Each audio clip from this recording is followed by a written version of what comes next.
In here, we're provided with some incredible data coming from JWST Telescope 1 in terms of how powerful it is, and most importantly, how it's been able to capture the connection between a moon and a planet. The moon in this case is Enceladus, and its planet is Saturn, and so the connection is based on what this particular moon is providing the system around Saturn, and this particular property is based on water, and we know water, of course, is one of the most essential for life to survive.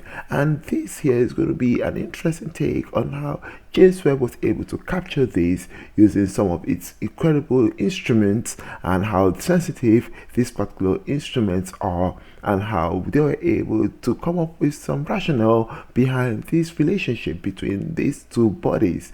And this here, Enceladus, is known to orbit around 33 hours around this particular planet, Saturn. And most importantly, how is this going to enable us to understand really deep about this connection with regards to how much water is provided to this particular Saturn system. And so what it says here, according to this article here, is that Saturn's moon feeds a water supply to the entire system of Saturn and its ring Enceladus, a prime candidate in the search for life elsewhere in our solar system, is a small moon about 4% of the size of Earth. A new image of James Webb near-infrared spec, which is a near-infrared spectrograph, have revealed a water vapor plume jets from the south pole of Enceladus, extending out more than 20 times the size of the moon itself. The integral field unit, which is known as the IFU, aboard the near-infrared spectrograph also provides insights into how the water from Enceladus feeds the rest of its surrounding environment.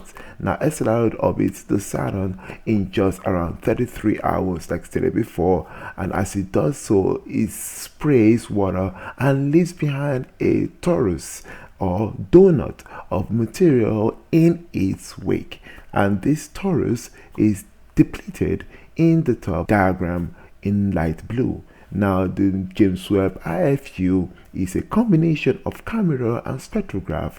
During an IFU observation, the instrument captures an image of the field of view along its individual spectra of each pixel in the field of view. Now, the IFU observations allows astronomers to investigate how properties composition of this case vary place to place over a region of space. Now, the unique sensitivity of Webb's IFU allows researchers to detect many lines of water originating from the torus around Enceladus and a plume itself. This simultaneous collection of spectra of the plume and the torus has allowed researchers to better understand their close relationship.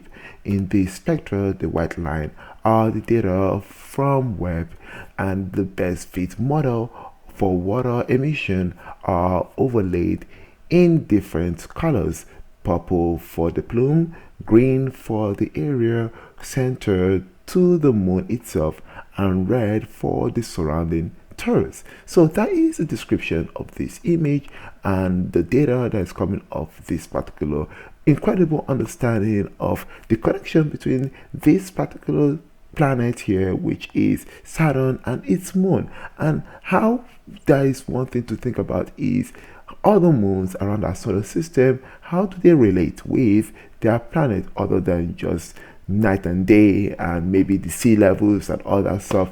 But basically understanding this relationship between a moon that is really crucial for the deposit of water. And according to this article, it says that analyzing the Webb data, astronomers believe that only about 30% of the water stays within the donut, and all those 70% gets supplied to Saturn and its rings. So this information is really incredible information to keep in mind, and also other things that you can actually think about in terms of the impact of Saturn over the years from now, and how is it going to look like, how is it going to change compared to how it is like right now, and maybe let's say before this particular image was released. So incredible stuff in here. Let's know your thoughts about this in the comment section down below. Do you think that these deposits of water into this planet will impact the planet's ability to be able to sustain life, or the moon itself to be able to sustain life,